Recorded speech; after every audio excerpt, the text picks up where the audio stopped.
बिस्मिल्लाहिर्रहमानिर्रहीम अस्सलाम वालेकुम welcome on my YouTube channel I hope you all are doing well.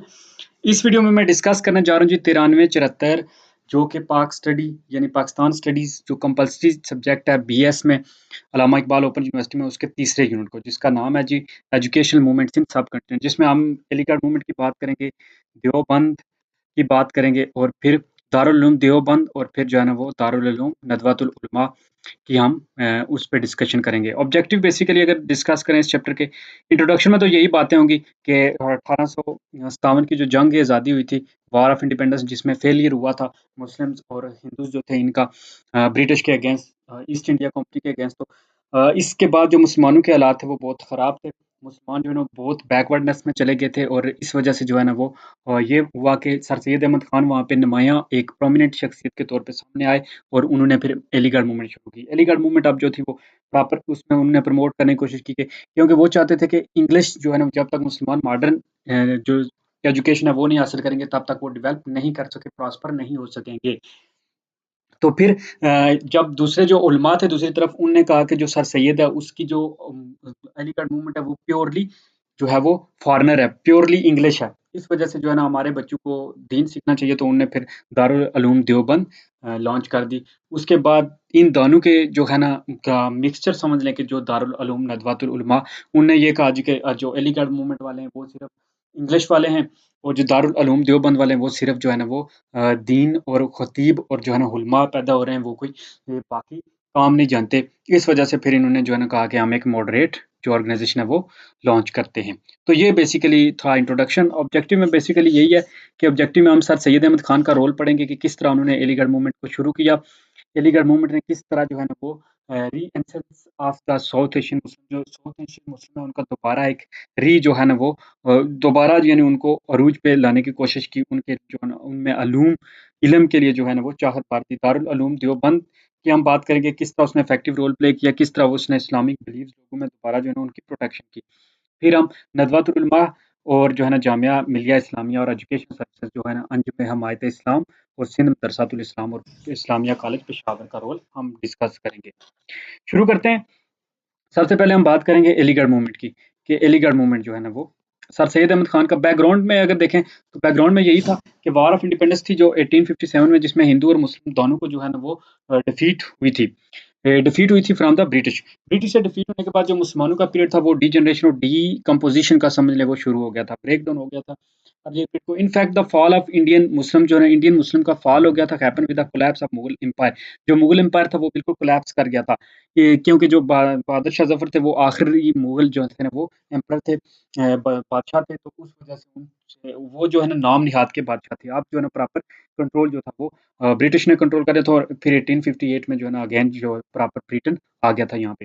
First east India company यहाँ पे जो है इकोनॉमिक पर्पसेस के लिए आई थी, ट्रेड के लिए आई थी, तो उन्होंने आस्ता-आस्ता फिर इकोनॉमी को कंट्रोल किया। जब उन्होंने देखा कि जो मुगल एम्पायर हैं ये वीक हैं, जब इनकी वीकनेस उन्होंने देखी तो आस्ता-आस्ता उन्होंने फिर पॉलिटिक्स में इंटरफेयर करना शुरू कर दिया। The first British ship led by Captain Hawkins landed on the western beach of India in 1608. At the time, this area was called सूरत। सूरत के मुकाम पे पहली जो शिप थी वो ब्रिटिश लाए थे और आए सिर्फ ट्रेड की नीयत से थे। दूसरी बात है जी domination of East India Company, कैसे वो डोमिनेट हुए डिस्कस करते हैं डिटेल में कि ईस्ट इंडिया कंपनी जो थी यहाँ पे आई थी सिर्फ ट्रेड के लिए और उनने आस्ता आस्ता जो है ना वो दूसरी जो कंपनीज थी उनके ऊपर डोमिनेंस शुरू कर दी। मेन ऑब्जेक्टिव जो था वो इनिशिएटिव इनने ट्रेडिंग से किया, स्टार्ट इनने ट्रेडिंग से किया। ईस्ट इंडिया कंपनी यहाँ पे आई तो मुगल रूलर से उन्होंने परमिशन भी ली थी। ओपनिंग ग्रुप जो ब्रिटिश ट्रेडर्स का था वो reach the ambassador of East India company, वो वहाँ यहाँ पे पहुंचा ambassador of India East India company लेके।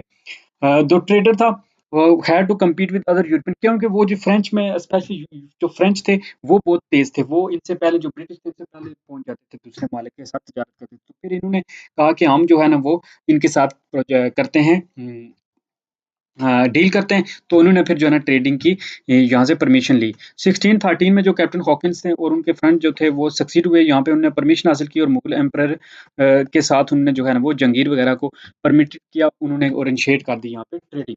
तो स्टार्टेड ट्रेडिंग उन्होंने शुरू की, टैक्स भी देते थे वो मुगल एम्परर को, लेकिन आस्ता-आस्ता जो ट्रेडिंग रेगुलर बेसिस पे वीकनेस ऑफ मुगल एम्परर की जो है ना वो मुस्लिम जो रूलर थे वो वीकन होते गए और ब्रिटिश जो थे अल्टीमेटली वो उन्हें सेटअप कर दिया अपना रूल।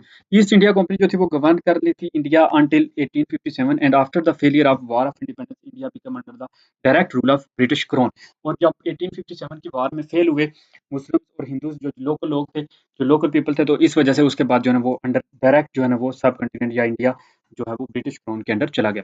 वॉर ऑफ इंडिपेंडेंस में मुस्लिम और हिंदू जो थे वो डिफीटेड हो गए ब्रिटिश के हाथों। इसमें ऑल दो वार जो थी वो दोनों हिंदू और मुस्लिम टुगेदर लड़े, टुगेदर उन्हें फोर्ट किया, कंसीडर क्योंकि सोल रिस्पॉन्सिबिलिटी, लेकिन जो रिस्पॉन्सिबिलिटी थी वो सोल जो है वो मुस्लिम्स पे डाल दी गई, अकेले मुस्लिम पे, क्योंकि हिंदू जो थे ना वो ब्रिटिश गवर्नमेंट के अम्ब्रेला के अंडर आ गए थे और मुस्लिम जो थे वो डिक्लेयर कर लिए गिल्टी फॉर द रेबेलियन के मुसलमानों ने जो है ना ये बगावत की है ब्रिटिश के खिलाफ। म्यूटनी भी उन्होंने इसका नाम दिया, रेबेलियन का नाम भी दिया। तो इस तरह मुगल एम्पायर जो था ना वो रूल एंड हुआ।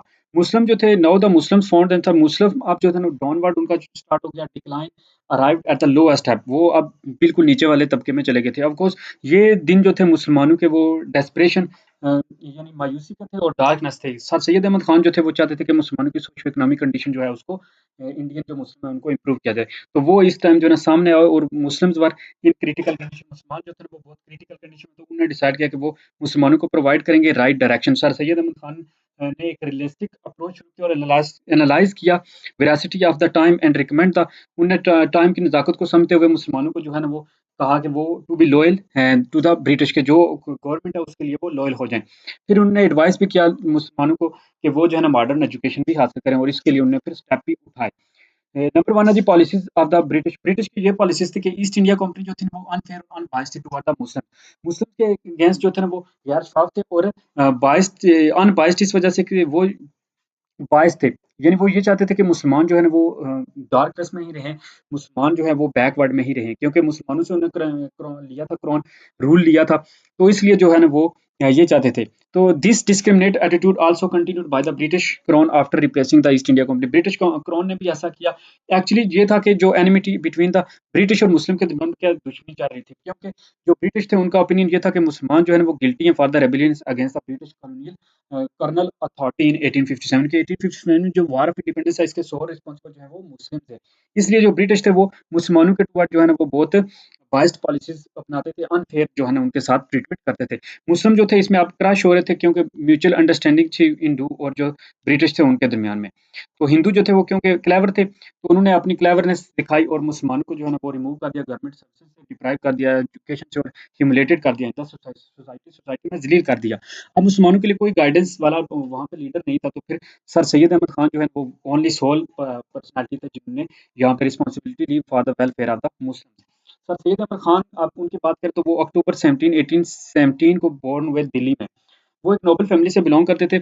मुगल उनके जो वालिद थे, उनकी जो फैमिली थी सैयद फैमिली, उन्होंने मुगल एम्पायर के लिए भी बहुत ज़्यादा जो है ना वो ईस्ट इंडिया कंपनी दोनों के लिए सर्व किया था। क्यों सर सैयद अहमद खान ने बहुत ज़्यादा गवर्नमेंट जॉब भी की थी, तो वो और 1857 की जो इंटरेस्टिंग बात है, 1857 की वॉर में उन्होंने बहुत ज़्यादा ब्रिटिश को प्रोटेक्ट भी किया, जिसकी वजह से इनको नाइटहुड का जो था ना वो टाइटल भी मिला था। तो ये वार ऑफ इंडिपेंडेंस के बारे में वेल अवेयर थे और उनकी पॉलिसी के बारे में, इसलिए उनकी बेटर अंडरस्टैंडिंग थी of the issue faced by the Indian Muslim.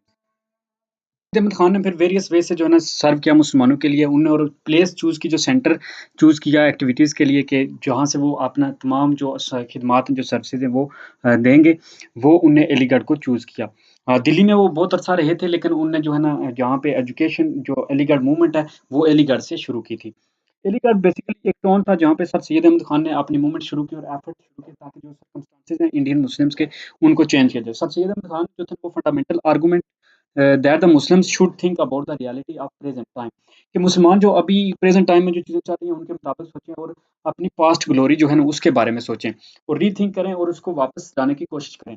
They should also वो इस जो अल्टर सिचुएशन है इनको भी एक्सेप्ट करें, जो हालात तब्दील हो गए हैं, क्योंकि रियलिटी जो है वो Muslim have been converted from commanding to dependent position, के एक ऐसा टाइम था कि मुसलमान कमांड देते थे, अब जो है ना मुसलमान डिपेंड पे आ गए हैं, तो इसलिए मुसलमानों को इस वक्त को जो है ना समझना होगा। तो देन फिर जो है ना फोकसिंग द एजुकेशन, उनने फिर एजुकेशन पे बहुत ज़्यादा फोकस किया। सर सैयद अहमद खान का ओपिनियन ये था कि अगर मुसलमान जो है ना वो उनको दोबारा राइज़ करना है, दोबारा अपराइज़ करना है तो उनको फिर मॉडर्न एजुकेशन की ज़रूरत है। तो इसलिए उन्होंने जो है ना वो फ़ोकस किया साइंटिफिक एजुकेशन पे। इंग्लिश उन्होंने कहा कि इंग्लिश जो है ना वो बेसिक प्री रिक्विज़िट है, कि बेसिक जो है ना वो सोल पर्पज़ है और उसकी बुनियाद है और लाज़मी हो गया है इस पर्पज़ के लिए। तो उन्होंने फिर सोचा कि मुसलमानों को जो है ना इंग्लिश लैंग्वेज जो है ना वो एक्वायर करनी चाहिए और मॉडर्न अवेयरनेस होनी चाहिए। सर सैयद अहमद खान ने बहुत जो है ना वेरियस एजुकेशन जो इंस्टीट्यूशन में वहाँ पे विज़िटेड किया इंग्लैंड में और वांटेड और कहा कि जो इंग्लिश सिस्टम एजुकेशन का वो इंडिया में वो लाएँगे। तो ये उनका हार्ड वर्क था, उन्होंने प्रैक्टिस की और बेस्ट ट्राई किया कि वो पॉसिबल करें। अचीवमेंट के तौर पे उन्होंने अटेंशन टू ही टूक several steps and continued his success till the last day of his life. तो उन्होंने ज़िंदगी के आखिरी जो था, आखिरी सांस तक जो है ना वो सारी ये चीज़ें की और मुसलमानों को राइज़ करने की कोशिश की और मुसलमानों को दोबारा जो उनकी पास्ट ग्लोरी थी उसको अचीव करने की, उसको रीगेन करने के लिए पूरी उन्होंने कोशिश की। Role of bridge, sir Syed Ahmad Khan ने एक ब्रिज के तौर पे काम किया हिंदू और मुस्लिम्स के दरमियान में और फिर ब्रिटिश और मुस्लिम्स के दौरान में, क्योंकि सर सैयद अहमद खान जो थे ना वो स्टार्टिंग में ये इस बात पे वो इस हक में थे के जो है ना मुस्लिम और हिंदू जो है ना वो इकट्ठे रहे, क्योंकि उन्होंने वार ऑफ इंडिपेंडेंस देखी थी। फिर जो है ना आस्ता-आस्ता उन्होंने कंसीडर किया कि ब्रिटिश जो है ना had confiscated their rule from the Mughal, के उन्होंने मुगल से जो है ना वो रूल लिया था। तो on the other hand British ये समझते थे कि वो मुसलमानों से फ्राइट भी थे, क्योंकि वो ये समझते थे कि ट्राई टू टेक के मुसलमान जो है वो कोशिश करेंगे कि वो आर्म्स जो है ना वो एनी टाइम ब्रिटिश से जो है ना वो स्नैच कर लें, क्योंकि ब्रिटिश ने उनसे पावर दी थी। तो आप वो ब्रिटिश भी ये समझते थे कि मुसलमान जो है ना अगर वो दोबारा पावर में आ गए तो वो फिर पूरा वेंचर करेंगे। सर सैयद अहमद खान ने ये जो अवेयरेंस थी दोनों साइड पे जो गलतफ़हमियाँ थी उनको दूर करने की कोशिश की। सर सैयद अहमद खान जो क्योंकि एक सैयद फैमिली से बिलॉन्ग करते तो मुस्लिम भी उनकी तरफ जो है ना वो थोड़ा रिस्पेक्ट से देखते थे, क्योंकि वो उनके लिए मुअज़्ज़ज़ थे, रेवरेंस थे। तो ही हैज़ बीन सर्विंग, वो ईस्ट इंडिया कंपनी को भी उन्होंने सर सैयद अहमद खान ने सर्व किया था, उनकी लाइफ़ को भी सेव किया था वार ऑफ इंडिपेंडेंस की में। इस वज़ह से उनको नाइटहुड का रोल भी जो है ना वो मिला भी था टाइटल। देयरफॉर जो ब्रिटिश थे वो यूज़ करते थे, वो भी उन्हें अच्छे से देखते थे। तो फिर सर सैयद अहमद ने ये उठाया, बेड़ा उठाया और दोनों को जो ना नेशंस को कम क्लोज़र लाने की कोशिश की, क्लोज़र टू गैदर करने की कोशिश की। उन्होंने बहुत कोशिश की कि हिंदू और मुस्लिम जो है ना वो एक प्लेटफ़ॉर्म पर आएँ, लेकिन वो फ़ेल हो गए, क्योंकि जब उन्हें पता चला कि जो कांग्रेस थी वो फिर हिंदू का जो ना वो पर्पस कास्ट जो थी ना वो प्रमोट कर रही थी, और दूसरी तरफ जो है ना बनारस में जो उर्दू हिंदी कंट्रोवर्सी हुई थी उसमें भी उन्हें ये बात सामने आ गई थी कि हिंदू का जो एटीट्यूड है वो मुसलमानों के अपोज़िट है, मुसलमानों के अगेंस्ट है। तो ये चीज़ उन्हें फिर जो है ना उन्होंने फिर इसको जो है ना समझ आ गई उन्हें। देना जी रिसाला असबाब बगावत हिंद, ये एक इनकी बहुत फ़ेमस रिसाला है। रिसाला असबाब है, असबाब यानी कि सबब क्या थे कि बगावत इंडिया में क्यों जो मुसलमान और हिंदू थे, उन्होंने क्यों जो है ना वो बगावत की ब्रिटिश के अगेंस्ट। तो ये बेसिकली इन्होंने इसलिए लिखी थी कि जो गलतफ़हमियाँ, जो मिसकंसेप्शन है मुस्लिम्स और ब्रिटिश के दरमियान में, इसको ख़त्म किया जाए। उन्होंने कहा जी कि उनका ये एफर्ट था कि रिसाला असबाब बगावत हिंद यानी cause of the Indian revolt, के इंडिया में क्यों जो है ना ये बगावत हुई है, उन्होंने पब्लिश किया था 1858 में। ये प्रमोट करना चाहते थे अंडरस्टैंडिंग जो है ना ब्रिटिश और मुस्लिम के दरमियान में, क्योंकि जो मुसलमान थे उन्होंने जो है ना इसको डिस्ट्रीब्यूट किया among the members of British parliament, के ब्रिटिश जो पार्लियामेंट है उसके मेंबर को भी ये दी ताकि वो पढ़ें, उनको समझ आए कि काजेज़ क्या थे आखिर। उन्होंने प्योर जो फैक्ट थे वो इसमें लिखे और म्यूटनी के जो हिंदूज़ थे वो इक्वल, उन्होंने ये भी बात वाज़िया की कि जो हिंदू हैं वो भी इक्वली रिस्पॉन्सिबल हैं इसके, और आइडेंटिफ़ाई किया कि नंबर ऑफ रीज़न है जिसकी वज़ह से जो है ना वो ब्रिटिश ने जो है ना मुस्लिम जो है ना वो उनके अगेंस्ट खड़े हुए हैं।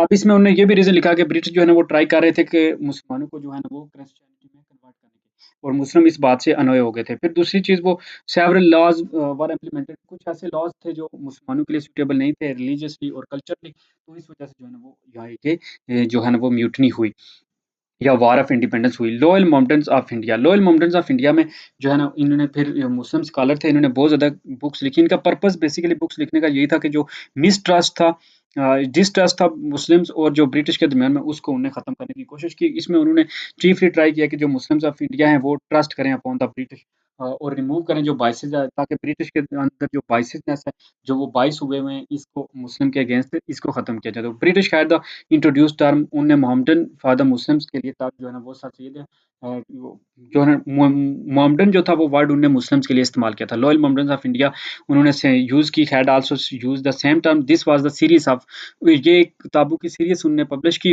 जिसके मुताबिक उनका enable to identify the services of the Muslim made by them to help the British for saving them during the revolt of 1857, जिसमें उन्होंने वाज़िया बात की कि जिस तरह बहुत से मुसलमानों ने कोशिश भी किया कि उनको सेव रखा जाए, 1857 में उनको सेव भी किया है।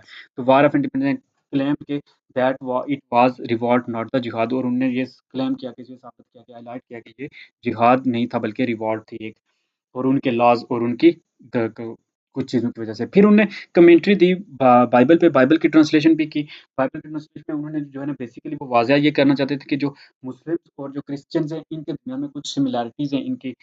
तो वो फिर उन्होंने इस चीज़ को जो है ना वो वाज़ा करने की कोशिश की, बहुत ज़्यादा इनने एफर्ट किए, उनने प्रेज़ेंट किए, आर्गुमेंट दिए, हैबिट्स जो थे वो मुस्लिम्स और क्रिश्चियन के वो सेम है कुछ। उन्होंने इस चीज़ के लिए बहुत ज़्यादा स्ट्रगल किया, लेकिन जो थे और डेफिनाइट जो है ना फ़ेमिलियर थिंग्स उन्होंने लिखी, लेकिन कंटेम्परेरी जो उस वक़्त के उलमा थे, वो उनने इस बात को ऑफेंसिव समझा। उन्होंने फिर जो है ना सर सैयद को कहा कि वो ब्रिटिश के एजेंट हैं और वो इस्लाम के दायरे से निकल गए हैं। तो फिर सर सैयद ने लेकिन ये अपना मिशन कामली जारी रखा, और क्रिटिसिज्म के बावजूद जो थे ना मुस्लिम स्कॉलर कुछ जो थे उन्होंने एप्रिशिएट भी किया जो सर सैयद के एफर्ट थे, जिसमें सर मौलाना अल्ताफ हुसैन हाली भी आते हैं। उन्होंने कहा था कि ये भला बात किसकी माने हैं, बाई सैयद तो कुछ दीवाने हैं। ये उन्होंने उनके बारे में लिखा था। फिर है जी तहकीक ए लफ्ज़ निसारा। निसारा जो था ना वो लफ़्ज़ इस्तेमाल होता था क्रिश्चियन के लिए। अब उन्होंने ये बात साबित कीजिए कि निसारा जो है लफ़्ज़ है ये पॉज़िटिव मीनिंग में क्रिश्चियन के लिए इस्तेमाल हो रहा है। इसका मतलब ये नहीं है कि जो है ना वो क्रिश्चियन जो है ना Muslims were being Christians in terrible way, कि जो क्रिश्चियन को मुस्लिम है वो टेरिबल वे में देखें, बल्कि ये एक जो है ना पॉज़िटिव मीनिंग में अल्फ़ाज़ इस्तेमाल होता है। ये इफेक्टिव अटेम्प्ट है ताकि जो कन्फ्यूजन है डेवलप मुस्लिम्स और क्रिश्चियन के दरमियान में उसको एलिमिनेट किया जाए। As the British had been excuse me making their efforts for extension of Christianity, क्योंकि ब्रिटिश जो थे वो ग्लोरी के लिए, गॉड के लिए आए थे, और वो अपना रिलीजन को स्प्रेड करने की कोशिश कर रहे थे, फैला रहे थे। तो मुस्लिम इसके अगेंस्ट थे, तो फिर सर सैयद अहमद खान ने बहुत हार्ड वर्क किया ताकि इन दोनों को क्लोज़ किया जाए और इनको एक-दूसरे में अंडरस्टैंडिंग जो है वो लाई जाए।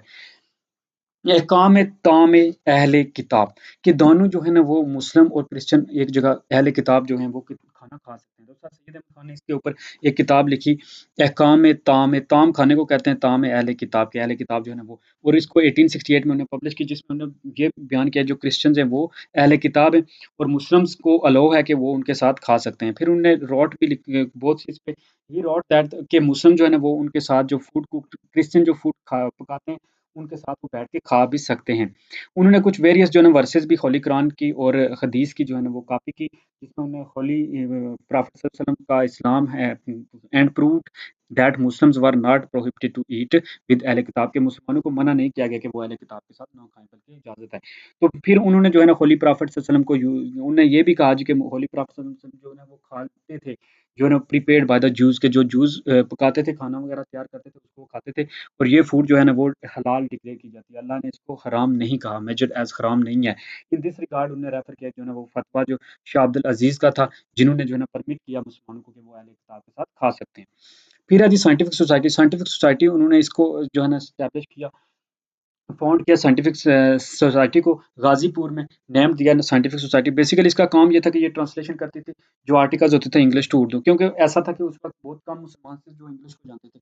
तो इन्होंने आर्टिकल इस वजह से जो है ना वो कन्वर्ट किए, इस वजह से आर्टिकल को ट्रांसलेट किया ताकि जो मुस्लिम जो है ना वो इंग्लिश नहीं जानते, जिनको इंग्लिश की नॉ नहीं है, वो जो है ना इसको उर्दू में ईज़िली अंडरस्टैंड कर सकें, और जो मॉडर्न चीज़ें हैं, जो इंग्लिश की जो एबल इंग्लिश नहीं पढ़ सकते, वो जो वेस्टर्न नॉलेज है, वो उर्दू में अब वो सीख सकें। फिर जो है ना the scientific society of the Aligarh is considered valuable for the development of Urdu after the success of fort William college of Kolkata. Fort William college के बाद जो है ना इसको अलीगढ़ को बहुत ज़्यादा माना जाता था। इसने बहुत ज़्यादा जो है ना वो खिदमात दी हैं। अलीगढ़ इंस्टीट्यूट गज़ट, फिर एक एलिगढ़ इंस्टीट्यूट में से गज़ट जो था ना वो पब्लिश होता था, जो 1866 में उन्होंने शुरू किया, जो उर्दू और इंग्लिश दोनों लैंग्वेज में होता था। इसकी कलेक्शन जो थी ना वो हाफ आर्टिकल वो सर सैयद अहमद लिखते थे, और जो कंटेम्प्रेरी स्कॉलर थे वो। इसने बहुत जो है ना वो रिमार्केबल रोल प्ले किया delivering the advance knowledge and new ideas of Muslim of सब कंटिन्यू। देन है जी खुतबात अहमदिया एंड तहज़ीबुल अखलाक। खुतबात अहमदिया जब सर सैयद अहमद इंग्लैंड गए तो वहाँ पे एक इंग्लिश राइटर था जिसका नाम था Sir William Muir. Sir William Muir ने life of sorry life of Muhammad पे जो है ना एक किताब लिखी थी, जिसमें उसने बहुत ज़्यादा जो है ना कंट्रोवर्शियल बातें की थी, नबी पाक सल्लल्लाहु अलैहि वसल्लम के नाउज़ुबिल्लाह डेरोगेटरी अल्फाज भी इस्तेमाल किए थे। तो इसके रिस्पॉन्स में जो थे सर सैयद अहमद खान ने, उन्होंने खुतबात अहमदिया लिखे, जिसमें उन्होंने नबी पाक सल्लल्लाहु अलैहि वसल्लम की जो है ना वो सीरत के बारे में प्योर जो है ना वो चीज़ें लिखी और सच्चाई लिखी। फिर वो इंडिया आए 1870 में और उन्होंने फोकस किया development of Muslim in the field of education के मुसलमानों की जो है ना एजुकेशन में फील्ड पे उन प्रमोट किया, कमेंट्स किया कि एक सीक्वेंस ऑफ जो है ना एक्टिविटी शुरू की ताकि मुसलमानों में जो है ना रिफॉर्म्स लाए जाए। फिर उन्होंने तहज़ीबुल अखलाक भी शुरू किया जिसमें उन्होंने ये किया कि मुसलमानों में जो बेसिक एथिक्स है वो लाए जाए। फिर सर सैयद अहमद खान ने पब्लिकेशन शुरू की उर्दू में और एक लंबे अरसे तक रही। ये पब्लिकेशन का फोकस यही था कि सोशल कल्चर कंसर्न पे जो मुसलमान इंडियन मुस्लिम फेस कर रहे थे सोशली और कल्चरली, तो वो बेनिफिशियल हो मुसलमानों के लिए improve their ethical situation and soon the same periodical became well liked among the people और आस्ता-आस्ता ये बहुत ज़्यादा लोगों में पसंद आ गया।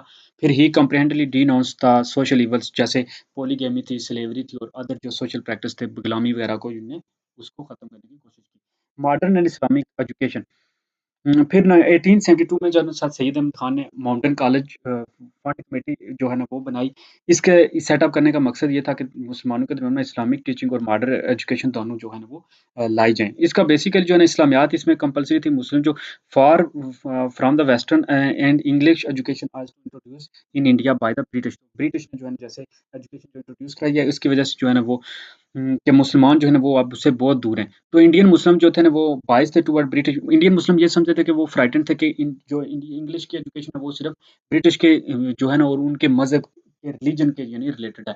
तो अगर मुसलमान जो है ना एडमिशन लेंगे वहाँ पे एडमिशन लेते हैं तो वो ब्रिटिश की यूनिवर्सिटी जो है ना वो ओरिजिनेटेड है। तो इस वजह से जो है ना वो मुसलमान जो है ना अपने दीन इस्लाम से जाएँगे। इस वजह से सर सैयद अहमद खान की ये विश थी कि वो एक ऐसा इंस्टीट्यूशन एस्टेब्लिश करें जहाँ पे मुसलमान जो है ना वो अवॉर्डेड साइंटिफिक और इस्लामिक सब्जेक्ट पढ़ाए जाएँ। फिर माउंटेन और एंग्लो ओरिएंटल जो है ना कॉलेज यहाँ पे फाउंड हुआ अक्टूबर 24 1875 में, जिसको एमएओ कॉलेज भी कहते हैं। तो ये इनिशियली एक प्राइमरी स्कूल था। सर सैयद अहमद खान की टेंशन थी कि इसको कॉलेज को वो लेवल इंस्टीट्यूशन पर लेके जाएँ। उनकी डेथ के बाद जो है ना 2 ईयर जनवरी 8 1877 को एमएओ कॉलेज जो है ना वो inaugurated by viceroy lord Lytton ने किया था और इंग्लिश एंड इस्लामिक एजुकेशन जो थी वहाँ पे कंपल्सरी जो है ना वो स्टूडेंट्स के लिए डिक्लेयर कर दी थी। उनकी डेथ के बाद 1898 को जो है ना 350 स्टूडेंट्स जिसमें 250 जो है वो कॉलेज के हॉस्टल में रह रहे थे।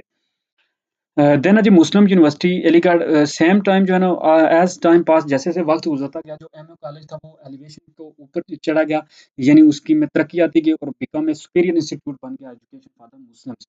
और ये जो सोल कॉलेज था मुस्लिम्स का at that time was running जो financial support of Muslim and of the British जिसमें ब्रिटिश भी जो है ना जिसको फाइनेंशियली सपोर्ट कर रहे थे और मुस्लिम भी। सर सैयद अहमद खान की ये डिज़ायर थी कि वो कन्वर्ट करें इसको मुस्लिम यूनिवर्सिटी में और उनकी ये ड्रीम कुड नॉट उनकी लाइफ़ के दौरान तो नहीं फुलफिल हुई लेकिन जो उनके कोलीग थे उनके एफर्ट की वजह से जो है ना ये कॉलेज बाद में ट्रांसफ़ॉर्म हो गया इनटू मुस्लिम यूनिवर्सिटी 1920 में। सर सैयद अहमद खान जो थे ना वो मार्च 27 1898 को जो है ना 81 की एज में डेथ हुई उनकी और उन्होंने अपनी सारी लाइफ जो है ना मुस्लिम के लिए डिवोट की। उनके जो फ्रेंड्स थे उन्होंने उसमें बाद में जो है ना वो सिंसियरली काम किया जिसमें मौलाना शिबली नमानी है, मौलाना अल्ताफ़ हुसैन हाली हैं, मौलाना मोहसिन मुल्क हैं, मौलाना मौलवी अब्दुल हक हैं, उनको वो उनके कोलीग थे। उन्होंने जो है ना माउंटेन एंग्लो ओरिएंटल कॉलेज को पीक पे पहुँचाया। ये उनके ट्रू फ्रेंड्स थे और इन्होंने बहुत ज़्यादा उनकी हेल्प की। तो ये था अलीगढ़ मूवमेंट। अब हम बात करेंगे नेक्स्ट जो है वो दारुल उलूम देवबंद की। नंबर 2 पे इंस्टीट्यूशन आता है जी दारुल उलूम देवबंद। दारुल उलूम देवबंद अगर बैकग्राउंड की बात करें तो जो ब्रिटिश थे वो यहाँ पे इंडिया में आए थे पर्पज़ ऑफ ट्रेडिंग यानी तिजारत करने के आए थे और उन्होंने मुगल एम्परर जो से उनसे परमिट भी लिया था, उनसे इजाज़त ली थी क्योंकि वो उन्हें टैक्स भी पे करते थे। लेकिन जब उन्हें जज किया जो वीकनेस है मुगल एम्पायर के, मुगल एम्पायर जो है वो वीकन हो रहे हैं, तो उन्होंने फिर जो है ना आस्ता-आस्ता लोकल पॉलिटिक्स जो है उसमें इंटरेस्ट लेना शुरू कर दिया। फिर आस्ता-आस्ता जब मुगल एम्पायर डिक्लाइन हुआ तो उन्होंने ईस्ट इंडिया कंपनी अपील हुई एक न्यू पॉलिटिकल पावर इंडिया में। फिर उन्होंने जो है ना कंपनी ने एस्टैब्लिश कर लिया एक ट्रेडिंग सेंटर इन इंडिया। जब अराइवल हुआ ईस्ट इंडिया कंपनी का सब कंटिनेंट में तो ब्रिटिश जो थे ना वो उन्होंने लार्ज नंबर ऑफ जो ऑफिसर थे वो इंडिया में अपॉइंट कर दिए थे। इसके साथ-साथ उन्होंने जो है ना अपना रिलीजियस गाइड जो थे ना वो भी साथ लाए थे जिनको मिशनरीज़ कहते थे। वो मिशनरीज़ क्या करते थे कि ये with spiritual guidance of the British officer के वो ब्रिटिश ऑफिसर की पहले गाइडेंस करते थे। लेकिन आस्ता-आस्ता उन्होंने क्या किया कि वो जो मुस्लिम्स और हिंदू थे उनको भी ये आस्ता-आस्ता वो कन्वर्ट करने पे जो था वो फोर्स करते थे, कंपेल करते थे उनको भी। तो ये जो मिशनरी थे ये अपनी बेस्ट ट्राई करते थे कि जो क्रिश्चियनिटी है वो इंडियंस के दरमियान में फैलाई जाए, इसको स्प्रेड किया जाए। कि उन्होंने फिर वेरियस जो है ना प्रोजेक्ट भी इस प्रोसेस के लिए जो है ना वो इनिशिएट कर दिए थे ताकि वो अपनी क्रिश्चियनिटी जो उनका रिलीजन है उसको वो प्रॉपर जो है ना वो प्रीच कर सकें। तो ये जो ना रिलीजन जो था ये अब मुसलमानों के लिए पेंसिव था और हिंदू जो थे ना वो भी इसके अगेंस्ट थे क्योंकि इन दोनों को फ़ियर था कि जो है ना वो आस्ता-आस्ता कन्वर्ट कर देंगे इनको ये क्रिश्चियनिटी में। सर सैयद अहमद खान जो थे ना वो ऑलरेडी स्टार्टेड हिज़ मूवमेंट उन्होंने जो है ना वार ऑफ इंडिपेंडेंस के बाद अपनी मूवमेंट एलिगेंट मूवमेंट शुरू कर दी थी।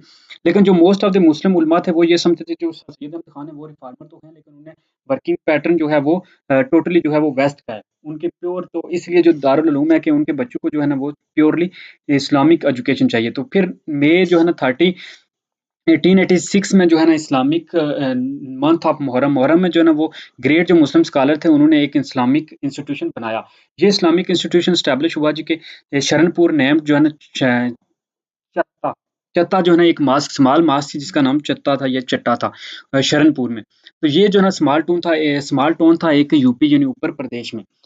ये दारुल उलूम जो था ना इसलिए एस्टेब्लिश किया गया मौलवी फजलुर रहमान ने एस्टेब्लिश किया जो फादर थे मौलाना शब्बीर अहमद उस्मानी के and Maulana Zulfiqar Ali the father of Maulana Mahmudul Hasan.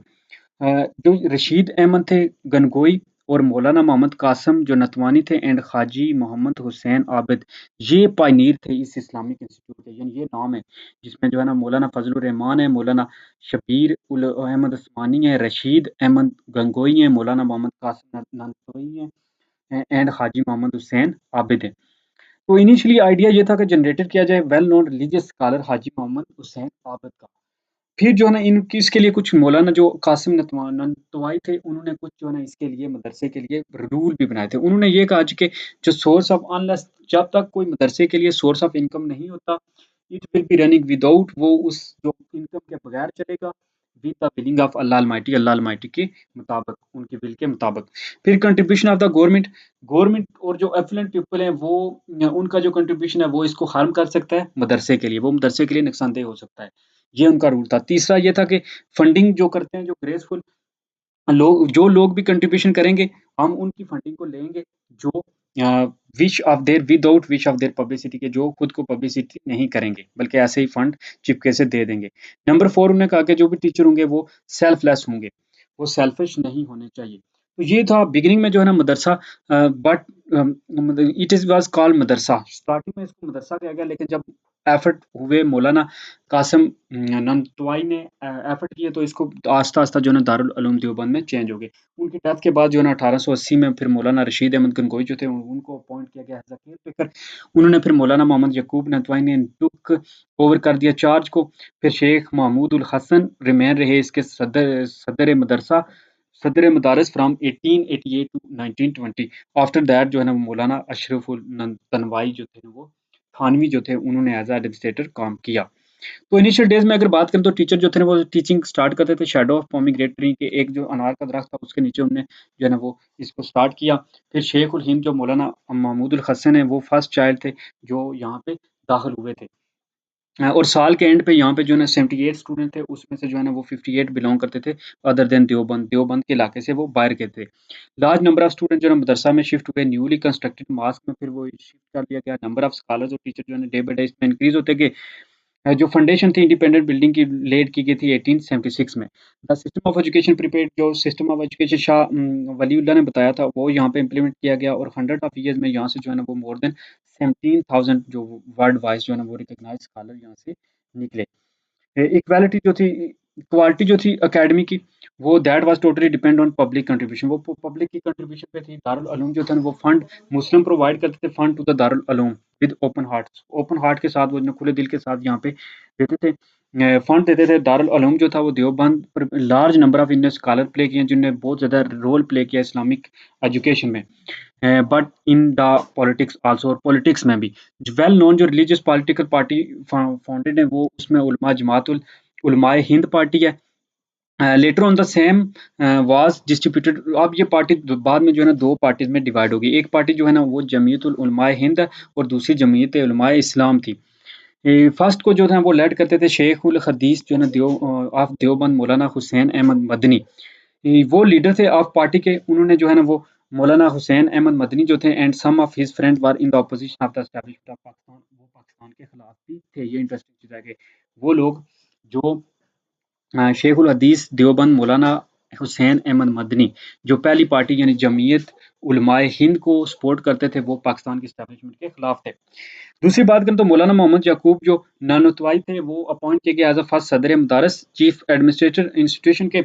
मौलाना कासिम नानोतवाई जो थे वो वर्क हार्ड उन्होंने किया और successful to grow a small madrasa of Deoband into world recognized Darul Uloom, जिसको दुनिया जो है ना वो दारुल उलूम के नाम से जानती थी। उन्होंने वो रिकग्नाइज किया, जो क्वालिटी थी of this Darul Uloom was great scholar of each subject. इसमें हर सब्जेक्ट के जो है ना ग्रेट स्कॉलर जो थे वो मौजूद थे। इनोग्रेशन जो थी वो दिस वाज उर्दू मीडियम में होती, लेकिन आस्ता आस्ता जो सब्जेक्ट है वो अरबिक और पर्शियन भी यहाँ पे पढ़ाए गए। एडमिनिस्ट्रेटर जो थे मदरसा के, वो अंडरस्टैंड कर गए थे स्टूडेंट की नीड की प्रैक्टिकल लाइफ की। इस वजह से यहाँ पे जो प्रैक्टिकल काम थे, जहाँ पे शू मेकिंग, बुक बाइंडिंग और वगैरह टेलरिंग वगैरह भी सिखाई जाती थी।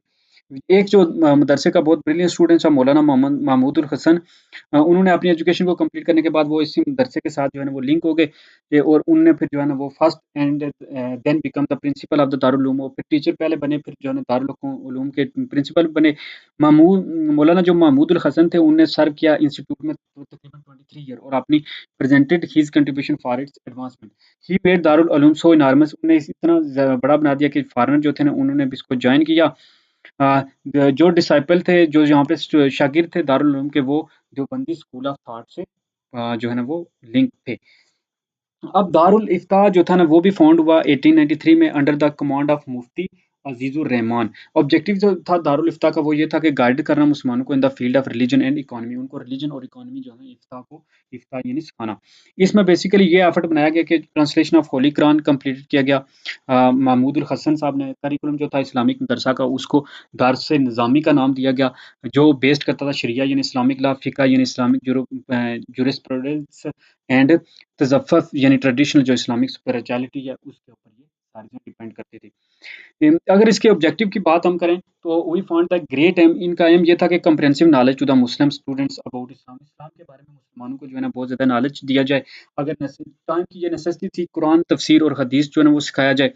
मदरसा जो था देवबंद वो फुलफिल कर रहा था ऑब्जेक्टिव्स ऑफ जो है ना वो raising the real spirit of Islam among the Muslim student के अंदर जो है ना इस्लाम की जो ट्रू स्पिरिट है उसको जगा रहे थे। क्वालिफाइड स्टूडेंट्स जो है ना वो enable to spread and coach Islam to other people, ताकि वो दूसरे मुसलमानों को भी इस्लाम सिखा सकें। सोल जो इंस्टीट्यूट, ये एक सोल इंस्टीट्यूट था इंडिया में ड्यूरिंग द ब्रिटिश एरिया, जो लिबर्टी ऑफ मुसलमान और उनके जजमेंट, थॉट्स और फैक्ट्स की बात करता था, प्रोटेक्ट करता था।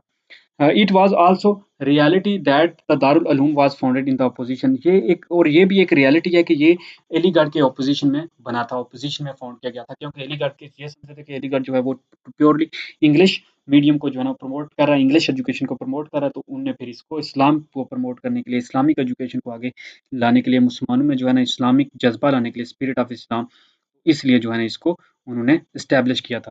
लार्ज नंबर ऑफ जो उलमा हैं वो ऑफ अदर सेक्ट्स वो भी टारगेट करते रहे हैं इसको, इस्लामिक सेंटर को, कि वो कहते थे कि ये, उन्होंने इसको वहाबी का टाइटल दे दिया था।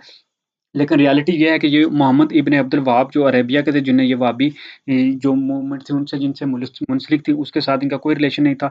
दूसरी तरफ अगर देखा जाए तो जो ऑब्जेक्टिव थे देवबंद के, वो ट्रेनिंग करना मुसलमानों की, इस्लामिक फील्ड में मुसलमानों की इस्लामिक एजुकेशन करना, ये चीज़ें थी। तो पाकिस्तान के जो है ना वो आज भी जो है ना इसके दारुल उलूम देवबंद के बहुत से जो है ना वो इंस्टीट्यूशन है, जिसमें पाकिस्तान है, इंडिया है, अफ़गानिस्तान है, बांग्लादेश है, साउथ अफ्रीका, यूनाइटेड किंगडम है, इन सब में जो है ना बहुत ज़्यादा ये थियोलॉजिकल रिलेटेड है, जो इस्लाम को बहुत ज़्यादा प्रमोट कर रहे हैं। तो नेक्स्ट हम बात करेंगे जी जो हमारा तीसरा है नदवातुल उलमा वाला इंस्टीट्यूशन, उस पे। थर्ड इंस्टीट्यूशन जो था सब कंटिनेंट में, वो है दारुल उलूम नदवातुल उलमा। दारुल उलूम नदवातुल उलमा बेसिकली जो थे टू फॉरमोस्ट जो है ना इंस्टीट्यूशन पहले एस्टैब्लिश हो चुके थे मुस्लिम्स के, जो रोल प्ले कर रहे थे Muslim scholars had been playing their role. जिनमें एक था, जिनके ऑब्जेक्टिव जो मूवमेंट थी सर सैयद अहमद खान की, जिसको अलीगढ़ मूवमेंट का नाम देता था, वो मॉडर्न एजुकेशन को प्रमोट कर रही थी। जबकि जो दारुल उलूम देवबंद था वो वर्क कर रहा था अपोजिशन ऑफ अलीगढ़ मूवमेंट, और वो सिर्फ अरबिक पे फोकस कर रही थी। दोनों इंस्टीट्यूशन की रियलिटी ये थी कि जो अलीगढ़ मूवमेंट से लोग जो पास होते थे, वो मटेरियलिज्म, दुनियावी चीज़ों पे, वर्ल्डली प्रोग्रेस पे फोकस करते थे। जबकि जो देवबंद वाले थे वो जो थे insisting that the Muslims would get their success only by getting upon the religious teaching, सिर्फ जो है ना इस्लाम की टीचिंग से वो करेंगे।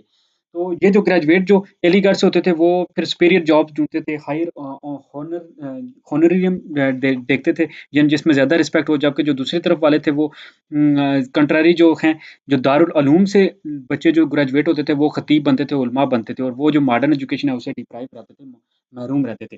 तो फिर एक ऐसा इंस्टीट्यूशन जो है ना वो लाया गया कि मॉडरेट हो जो, मॉडरेट रोल प्ले करे, यानी वो इस्लामिक टीचिंग भी हो उसमें और इंग्लिश यानी मॉडर्न एजुकेशन भी हो। फिर उन्होंने ये भी कहा जी कि सर सैयद अहमद की खान जो एजुकेशन है वो प्रॉपर्ली जो है ना वो लॉर्ड मैकॉले की एजुकेशन पॉलिसी है उस पे चल रही है। ऑन द अदर हैंड उन्होंने क्रिटिसाइज भी किया दारुल उलूम को भी कि वो सिर्फ जो है ना वो इस्लामिक एजुकेशन को प्रमोट कर रही है और जो मॉडर्न एजुकेशन है उससे साइंस से दूर कर रही है। फिर मौलाना जो मोहम्मद अली मोनगिरी थे, उन्होंने डिसाइड किया, कन्वोकेशन किया कि मदरसा फैजुल आम कानपुर में इन 1892 में और एस्टैब्लिश किया ऑर्गेनाइजेशन के, रिमूव किया जो फॉल्ट हैं जो मुस्लिम हैं उनको। अब इसके लिए उन्होंने कुछ रूल्स बनाए। उन्होंने कहा कि development of the knowledge and ethics among the Muslim through rectification of curriculum, के करिकुलम इस तरह का बनाया जाए कि मुसलमानों में नॉलेज हो, एथिक्स हो मुसलमानों में। फिर जो है ना to originate the development of अफ्ता, अफ्ता का जो है ना वो डेवलपमेंट किया जाए मुसलमानों में। दोनों चीज़ें जिसमें वो मॉडर्न एजुकेशन भी हो, इस्लाम भी हो।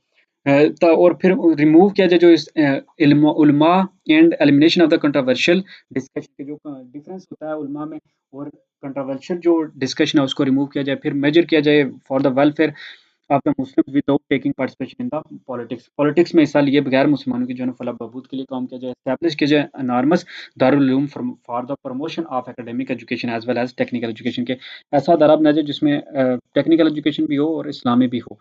फिर इस सेशन में ये जो ना एजुकेशन का मॉडर्न एजुकेशन कॉन्फ्रेंस 1894 में कानपुर में हुई थी, जिसमें नवाब मोहसिन मुल्क ने प्रेजेंट किया था रेजोल्यूशन इंस्टीट्यूशन के बारे में, जिसको शाह सैयद महमूद ने जो था ना वो सपोर्ट भी किया था। फिर जो है ना महमूद अली मोहम्मद अली जो मनगोरी थे और अशरफ अली थानवी थे, महमूद उल हसन और शिबली नमानी, ये ग्रेट स्कॉलर थे। इन्होंने प्रेजेंट किया कि आइडिया का फाउंडेशन काउंटर करने का, कि चैलेंजेस जो हैं जो वेस्टर्न एजुकेशन के, सर सैयद अहमद खान ने इसके साथ भी एग्री किया था।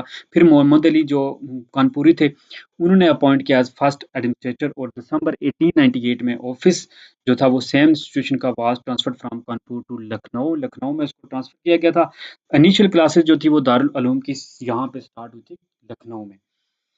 फिर लास्ट वीक जो था नवंबर 1906 का, सर जॉन प्रेस्कॉट हेविट जो थे और देन जो लेफ्टिनेंट गवर्नर ऑफ इंडिया थे, उन्होंने इसकी फाउंडेशन स्टोन रखी और बाद में नदवातुल उलमा जो था वो second well known education institute बना after the Darul Uloom Deoband in India, यानी नदवातुल उलमा।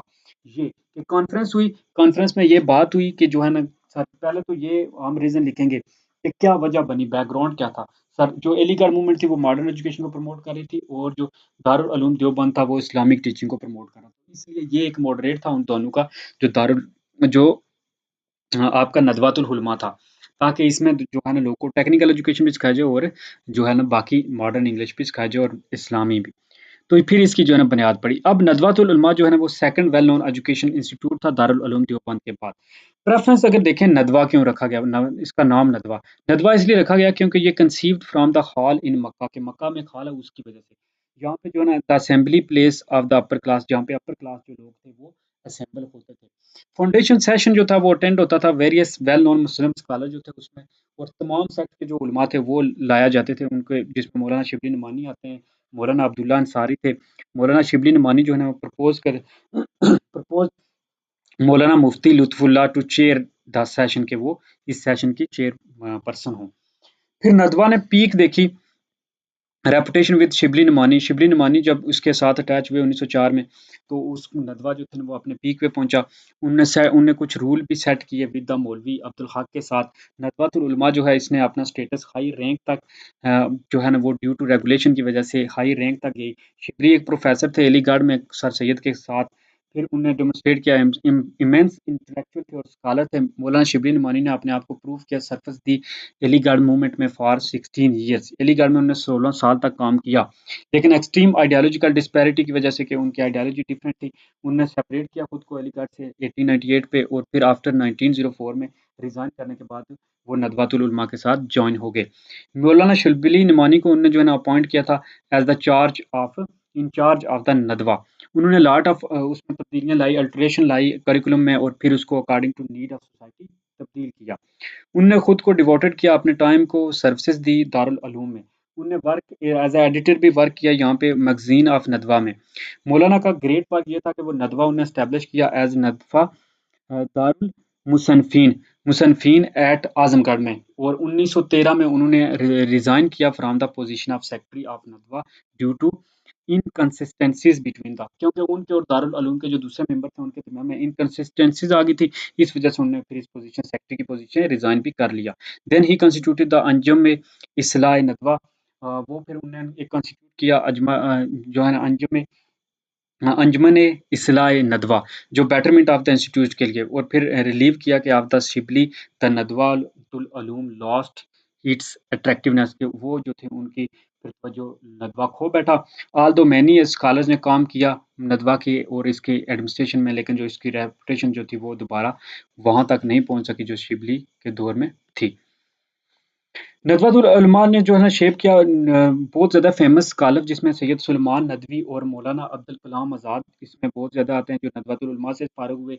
जो कुछ ग्रेजुएट थे नदवतुल उलमा के, उन्होंने फ्रीडम फाइटर्स जो पाकिस्तान के मूवमेंट में, जिसमें सैयद सुलेमान नदवी हैं, मसूद आलम नदवी हैं और अब्दुल सलाम नदवी हैं। ये जो है ना इनने सर्व भी किया। फिर शिबली नमानी जो थे वो यहाँ पे राइटर भी रहे, उन्होंने रिमार्केबल बुक्स भी लिखी। उनकी रिमार्क सीरतुन नबी जो बुक है उसकी 7 वॉल्यूम्स हैं, ये शिबली नमानी की है। उनने जो है ना वो अपनी लाइफ में इसको कंप्लीट नहीं कर सके, तो same was complete by the उनके जो शागिर्द थे सैयद सलमान नदवी, उन्होंने उनकी डेथ के बाद इसको कंप्लीट भी किया था। फिर नदवातुल उलमा जो था ना एक ऐसा इंस्टीट्यूट था जहाँ पे इस्लामिक एजुकेशन भी थी, सिचुएटेड था लखनऊ में, but fruitful for all the over the India, लेकिन इसमें पूरी इंडिया में इसको फ़ायदा हो रहा था। थाउजेंड ऑफ मुस्लिम जो थे ना वो तमाम दुनिया से यहाँ आते थे, सीखते थे। नदवातुल उलमा प्रमोट करता था diverse series of both scholars and student including Hanafis, Shafis और अहले हदीस, तमाम जो थे ना वो सेक्ट के लोगों को ये प्रमोट करता था, और तो यहाँ से वो अचीव होते थे, प्रमोट होते थे। तो नेक्स्ट हम बात करेंगे फिर इस्लामिया की। मिलिया इस्लामिया जामिया मिलिया इस्लामिया एक डिमांड थी, नीड थी टाइम की। जामिया मिलिया, अब जो नेम है इसका जामिया मिलिया इस्लामिया, जामिया का मतलब होता है यूनिवर्सिटी और हाउस ऑफ विजडम, वाइल जो मिलिया का मतलब होता है नेशनल, कोई नेशन जो है ना, कि नेशनल जो यूनिवर्सिटी बनाई गई यहाँ पे, ये जो जामिया था। इन दिस वे ये इसका मकसद ये था कि ये नेशनल यूनिवर्सिटी ऑफ इंडिया हो। इनिशियली ये ओरिजिनेट हुई अलीगढ़ से, और नवंबर 1920 में एस्टैब्लिश एक 18 मुस्लिम इंटेलेक्चुअल जो थे, ज़ाहिन लोग थे, पढ़े लिखे लोग थे उस वक्त, उन्होंने इसको एस्टैब्लिश किया। इसके फाउंडेड में जो है ना शेख उल हिंद जो मौलाना महमूद उल हसन थे वो थे। जब वो माल्टा से रिटर्न हुए तो ब्रिटिश गवर्नमेंट से इन्हें रिलीज होके वो वापस आए, तो वो फर्स्ट चांसलर थे जामिया इस्लामिया के। वो फर्स्ट चांसलर जो थे जामिया इस्लामिया के, वो हकीम अजमल खान थे। उनको इलेक्ट किया गया था नवंबर 22 1920 में। अलामा मोहम्मद इकबाल को भी जो है ना चांसलरशिप और वाइस चांसलरशिप जो है ना ऑफर हुई थी इस जामिया के थ्रू। गांधी ने की थी, लेकिन उन्होंने रिजेक्ट की थी। मौलाना मोहम्मद अली जोर जो थे वो फाउंडर थे और वाइस चांसलर थे। द प्रोमिनेंट मेंबर जो थे इसके फाउंडिंग कमेटी के, वो अब्दुल मजीद ख्वाजा और डॉक्टर मुख्तार अहमद अंसारी जो थे, जिनने इसकी ग्रोथ के लिए काम भी किया। इसकी फाउंडेशन की अगर बात करें तो जामिया मिलिया जो था वो स्टैब्लिश किया गया था एक एंटी कॉर्नल जो था वो कॉलोनियल मूवमेंट थी। इसमें जो है ना वो ये एक तो इसका एम ये था कि रिलीजियस एजुकेशन प्रोवाइड किए मुस्लिम को इंडिपेंडेंट एनवायरनमेंट में। मूवमेंट, और फिर इसका ये भी मकसद था कि movement was against the British, और ब्रिटिश के अगेंस्ट जो थी मूवमेंट थी, इसमें से जो है ना गवर्नमेंट की कोई असिस्टेंस नहीं थी, यानी ये इंडिपेंडेंटली काम करना चाहते थे। इनमें एक तो इस्लामिक एजुकेशन थी, but according to the ambition of Indian Muslim, और इंडियन मुस्लिम के एम्बिशन के मुताबिक, यानी जो आज़ादी लेने के लिए मुस्लिम्स को जो चीज़ें चाहिए थी वो पॉइनियर जो थे वो ये चाहते थे कि एजुकेट किया जाए नेशन को free from the control of government, के किस तरह जो गवर्नमेंट के कंट्रोल से आज़ाद एजुकेशन हो। इस तरह इनका जो करिकुलम था वो टीचिंग ऑफ रिलीजन सिखाता था, मोरालिटी और कल्चरल बैकग्राउंड। मुस्लिम जो थे वो अफ्रेड थे ब्रिटिश एजुकेशन सिस्टम के। वो चाहते थे कि उनको एजुकेट किया जाए their of sufferings in their own hands, कि वो अपने हाथों में उनको सिखाएं, उनको जो है ना इस्लामी एजुकेशन दें, जहाँ पे जो है ना कोई भी मॉडर्न एजुकेशन या इंग्लिश एजुकेशन मिक्स ना हो। बेशक 3 जो उस वक्त इंस्टीट्यूशन थे वो काम कर रहे थे। अलीगढ़ जिसमें आती है मूवमेंट, दारुल उलूम देवबंद है, नदवतुल उलमा था। लेकिन वो सेपरेट जो थे ना, वो उनका एक एजुकेशन सिस्टम था, वो अपने-अपने उनके जो थे ना एम्स थे, ऑब्जेक्टिव्स थे। तो इन्होंने फिर जो है ना एक सब स्ट्रगल कर रहे थे, तो इन्होंने फिर जो है ना ये लॉन्च कर दिया जामिया मिलिया इस्लामिया। जामिया मिलिया इस्लामिया को जो है एडमिनिस्ट्रेट किया दोज़ पीपल, वो पीपल कर रहे थे जो डिबेट करते, खुद को डिवोट करते थे इस्लाम की सेक के लिए, और वो स्ट्रांगली डिसाइड कर चुके थे कि उनकी जो कमिटमेंट है उसके साथ। इनका मिशन ये था कि वो फेथ और आइडियोलॉजी, इंडिपेंडेंस और स्ट्रगल फॉर फ्रीडम जो है ना, फ्रीडम के लिए स्ट्रगल लोगों को सिखाएं, और उनके अंदर आइडियोलॉजी हो इंडिपेंडेंस की, हमने आज़ादी लेनी है। ये स्टार्टिंग में जो है ना हिंदू मुस्लिम यूनिटी के कुछ एक्सटेंट तक जो है ना कुछ हद तक उसको भी उसके लिए भी उन्होंने वक़्त वर्क किया, लेकिन आस्ता-आस्ता जो है ना वो the Jamia try to provide atmosphere of self driven education, कि सेल्फ ड्राइवन एजुकेशन का जो है ना वो उन्होंने एटमॉस्फेयर बनाया। टीचर जो थे वो जामिया के लिए वो इम्प्रेसिव थे और वो खुद को डिवोट करते थे services of this institution. Jamia proved हुआ जी इटसेल्फ जो है ना progressive education movement south Asia की। मोस्ट ऑफ जो इसके एडमिनिस्ट्रेटर थे, वो वर्क कर रहे, वो खिलाफत मूवमेंट में भी शामिल थे। जब खिलाफत मूवमेंट शुरू हुई 1919 में आई थिंक, कि जब जो है ना वो तुर्की में जो थे ना वो खिलाफत उस्मानिया जो थे, सल्तनत उस्मानिया को जो तोड़ने की कोशिश की जा रही थी, तोड़ा जा रहा था, उस वक़्त जो है ना खिलाफत मूवमेंट आई थी। तो बहुत से स्टूडेंट्स और टीचर जो थे जामिया इस्लामिया को, उन्होंने इसमें हिस्सा लिया। जो नॉन फिर कोऑपरेटिव मूवमेंट थी गांधी की, उसमें भी उन्होंने हिस्सा लिया। फिर जो जलियांवाला बाग का हुआ था मूवमेंट, के एक जो है ना खुलेआम उसने फायरिंग करवा दी थी जो प्रोटेस्टर थे उन पे, और बहुत ज़्यादा लोग किल कर दिए थे जो थे ब्रिटिश थे उन्होंने।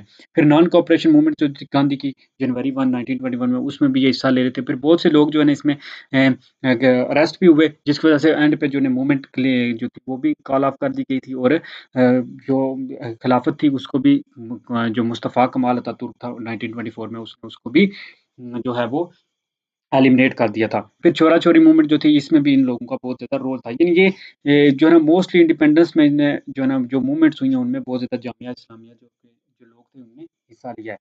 इसके अगर लीडर की बात करें तो इसमें एएम ख्वाजा थे, डॉक्टर मुख्तार अहमद अंसारी थे, हकीम अजमल खान थे। उन्होंने जामिया को जो है ना वो शिफ्ट भी किया 1925 में एलिगाटू करोल बाग नियर दिल्ली के। फिर जो है ना ये ममता गांधी जो थे, वो बहुत ज़्यादा इसके मेंबर थे और इसको सपोर्ट भी करते थे। उन्होंने इसकी जो है ना वो बहुत ज़्यादा इनकी सेल्फ एस्टीम को भी बढ़ाया, इनको दाद भी दी। उन्होंने कहा कि जामिया जो है ना वो चलनी चाहिए। अगर आप इसके फाइनेंसेस के बारे में जो है ना वो परेशान हैं, तो मैं खुद जो है ना वो बॉल लेके, प्याला लेके यानी माँगूँगा। तो इसके साथ कुछ जो मुस्लिम लीग जो मुस्लिम लीडर्स थे जामिया के, वो भी एग्रीड थे to follow productive agenda of Gandhi and it to charkha and takli as favoured vocation. ये काम भी ये सिखाते थे। फिर जो है ना क्राइसिस के टाइम पे इनको गांधी के जो कॉन्टैक्ट थे उसका फाइनेंशियली जो है ना फ़ायदा भी हुआ। इसकी वज़ह से बहुत ज़्यादा जो है ना फंडिंग भी हुई, तो बुरे वक़्त में। लेकिन इसके साथ-साथ जो है ना हकीम अजमल खान जो थे उन्होंने भी लार्ज पार्ट ऑफ एक्सपेंस जो है ना प्रोवाइड किए इसको। हिज़ ओन पोर्ट से डॉक्टर मुख्तार अहमद अंसारी जो थे, अब्दुल कलीम जो अब्दुल मजीद ख्वाजा थे, उन्होंने भी ट्रैवल किया पूरे इंडिया में और सब कॉन्टिनेंट में, और एक्सप्लेन किया उनका मिशन जो था जामिया का, मिलिया का। और एक जो है ना आस्ता-आस्ता ये इनॉर्मस इंस्टीट्यूट के लिए जो है ना वो उन्होंने फंड कलेक्ट किया। आगे बात करें तो ये एक फ़ॉर्च्यून था कि जामिया में जो है ना 3 जो लोग थे 1925 में, जो है ना लेंथी कंसिडरेशन के बाद 3 मुस्लिम जो स्कॉलर थे, जिसमें डॉक्टर मोहम्मद मुजीब थे, डॉक्टर ज़ाकिर हुसैन थे और डॉक्टर आबिद हुसैन थे। उन्होंने डिसाइड किया और अपनी सर्विसेज़ जामिया को दी। वो पहले जर्मनी में रहते थे, फिर जर्मनी से वापस आके उन्होंने जो है ना वो जामिया इस्लामिया के साथ जो है ना नॉमिनल सैलरीज़ के साथ वेरी जो है ना बहुत बहुत मामूली सैलरीज़ लेके यहाँ पे आए। वो पीएचडी भी लोग थे, उन्होंने बर्लिन से की हुई थी। हैविंग करिस्मेटिक पर्सनैलिटी थी उनकी। डॉक्टर आबिद हुसैन जो थे वो एक एजुकेशनिस्ट थे और यूरोपियन डिग्री थी उनके पास। डॉक्टर मोहम्मद मुजीब जो थे वो रिफॉर्मर थे, उन्हें स्कॉलर ऑफ हिस्ट्री थे। अगले साल जो है ना मंथ ऑफ फरवरी 1926 में वो लेफ्ट चले गए जर्मनी के लिए and then join Jamia Millia Islamia. हाँ, उन्होंने जर्मनी को छोड़ा एंड दे जॉइन द और फिर जामिया इस्लामिया। एज़ डिस्कस्ड के फाइनेंशियल जो इश्यू थे जामिया के, वो डिफिकल्ट था पे करना हाई सैलरीज़। डॉक्टर ज़ाकिर जो थे वो अपॉइंट हुए on the monthly salary of Rs 100, लेकिन वो इसको but realising the financial condition of the Jamia, लेकिन उन्होंने इसकी कंडीशन को जो है ना वो उन्होंने इसको रियलाइज़ किया और अपनी सैलरी को 80 जो है ना वो रुपए पर मंथ तक महदूद कर दिया। दूसरी तरफ अगर डॉक्टर मुजीब की बात करें तो वो भी अपॉइंट हुए थे on the monthly salary of 300 each. However तो लिमिटेड रिसोर्सेज़ को देखते हुए उन्होंने सैलरीज़ को जो है ना वो 100 कर लिया ईच, और वो बहुत ज़्यादा कमिटेड थे। जब सिविल डिसोबीडियंस जो है ना मूवमेंट स्टार्ट हुई थी तो ब्रिटिश के अगेंस्ट, तो it took contribution at the Bardoli Satyagraha of 1920। तो जामिया मिलिया इस्लामी ने जो है ना डिस्पैच किया volunteers of the over country और करज किया कि वो native to struggle against the British for the liberty of the country की आज़ादी के लिए वो यहाँ पे फाइट करें। डेथ जब हुई जी हकीम अजमल खान की इन 1928 में, तो अगेंस्ट जो है ना फाइनेंशियल क्राइसिस हुए। लेकिन सेम ईयर जो डॉक्टर ज़ाकिर हुसैन थे, वो वाइस चांसलर बने और मैनेजमेंट ऑफ जो है ना मूव हुई इनके हाथ में। तो डॉक्टर ज़ाकिर हुसैन ने जो है दूसरे टीचर के साथ मिलकर डिसाइड किया कि वो सर्विसेज कैरी करेंगे और नॉमिनल चार्जेस लेंगे for next 20 years. Doctor M A Ansari जो थे वो भी 1936 में उनकी डेथ हो गई और 3 साल बाद जो है ना वो जामिया मिलिया इस्लामिया जो है ना वो रजिस्टर हुआ as a society on June 4 1939। तो इन तमाम डिफ़िकल्टीज़ के बावजूद भी जो है ना वो टीचर जो थे वो रिमार्केबल थे। उन्होंने मैसिव मूवमेंट को कन्वर्ट किया। यहाँ पे जो है ना वो बाद में जो है ना वो जर्मन जो विमेन मिस गर्दा जो फिलिस बोरन थे, वो एजुकेशनिस्ट थे, उन सोशल रिफॉर्मर्स थे, वो यहाँ पे रहे और जामिया को सर्व किया। वो पॉपुलर आपा जान के नाम से मशहूर हुईं। और यहीं पे वो बरीड इनसाइड द जामिया ही हुई। फर्स्ट रीज़न ये था इसके फ़ेम का कि टीचर ने बहुत ज़्यादा सैक्रिफ़ाइस की, स्कॉलर जो थे वो हाईएस्ट रैंक के थे, यानी पीएचडी लोग थे। सेकंड फीचर ये था कि सिंपल लाइफ़ थी, स्टाइल थी, फैकल्टी और स्टूडेंट्स के लिए प्रमोशन जो सिम्प्लिसिटी कर रहे थे इंस्टीट्यूशन का। फिर थर्ड ये था कि क्वालिटी जो थी एजुकेशन की वो एजुकेशन टेक्निक स्किल प्रोवाइड करते थे, book binding, locks making and dairy farming, इस तरह के यानी लोगों में जाके वो लोग जो है ना वो जाके वो प्रोफ़ेशन भी कोई जॉइन कर सकें।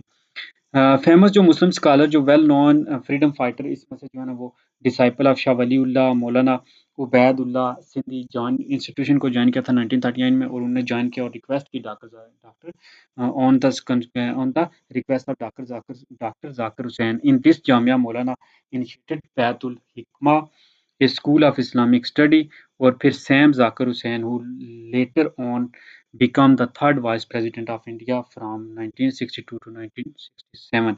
Doctor Zakir Hussain died on May 3, 1969. उनका जो टॉम है वो inside the जामिया मिलिया इस्लामिया है. The Jamia Millia Islamia was awarded the status of Central University in 1988 में उसको जो है ना वो ये भी दिया गया अवार्ड. तो ये था जामिया मिलिया इस्लामिया के बारे में.